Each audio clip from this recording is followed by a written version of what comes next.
I think old Deets knowed his time was up.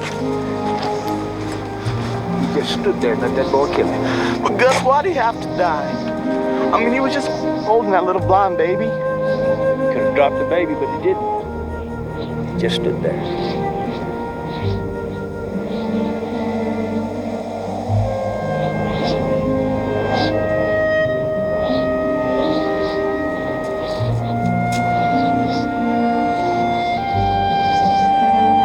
Father bury many a man, but I've never known him to carve a sign before.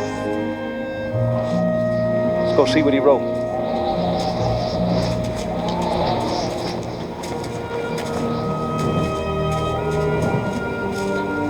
What's it read, Gus?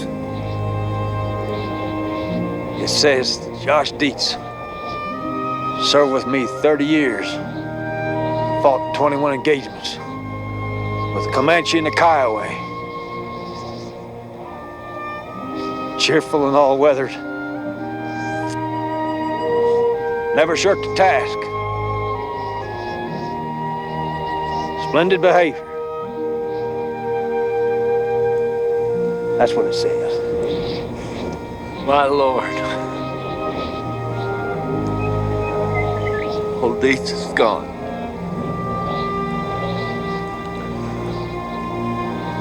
My Lord. Welcome to Scene Reverie. Today we're exploring a scene that strikes at the heart of Lonesome Dove's emotional power, the reading of Joshua Deets' Epitaph.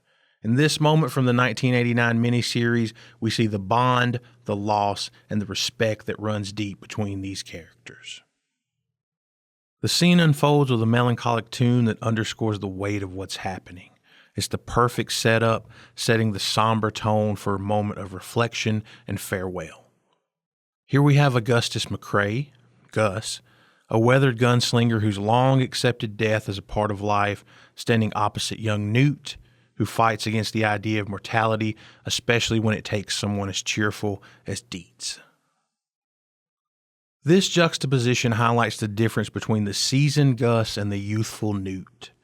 For Newt, death is an injustice, a force that takes loved ones away.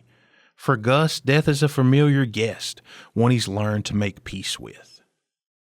Newt's visible distress shows us the impact Deets' loss has on the younger characters who are still grappling with the reality of death in a harsh, unforgiving world. If you're finding this breakdown engaging, make sure to like the video and subscribe to the channel. It helps support the series and ensures you won't miss future episodes. Now, let's dive into the significance of Call's absence in this scene and how it speaks volumes. Gus even tells Newt, "I've seen your father bury many a man, but I've never known him to carve a sign before." This is Call's silent way of honoring Deets, showing how much Deets meant to him, perhaps more than any spoken words could. By carving Deets' epitaph, Call's actions reveal a tenderness he rarely shows, especially towards someone he truly respects. It's an understated but profound gesture.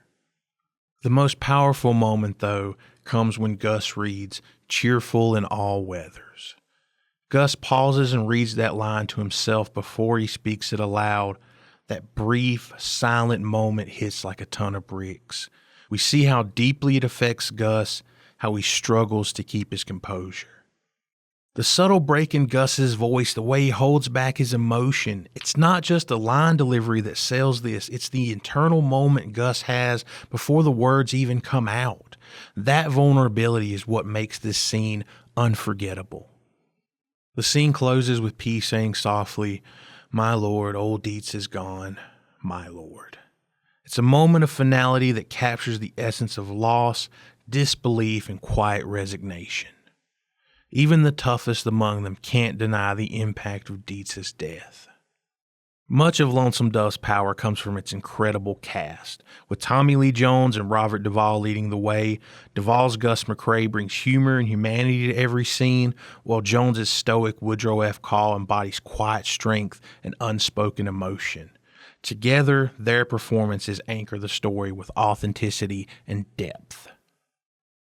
Lonesome Dove remains one of the best westerns ever made. Its miniseries format allows us to form a deep connection with each character, more so than any other westerns. It's required viewing for fans of the genre and for fans of exceptional storytelling. Before we wrap up, I want to share the real-life inspiration behind Deets' character, the African-American cowboy Bose Ikard. Charles Goodnight, a historic cattleman, had a marker placed at Ikard's grave that reads, "Served with me 4 years on the goodnight-loving trail, never shirked duty or disobeyed an order, rode with me in many stampedes, participated in 3 engagements with Comanches, splendid behavior." Thank you for joining me for this episode. Don't forget to like and subscribe if you enjoyed this breakdown, and stay tuned for more episodes where we dive into the scenes that make cinema unforgettable.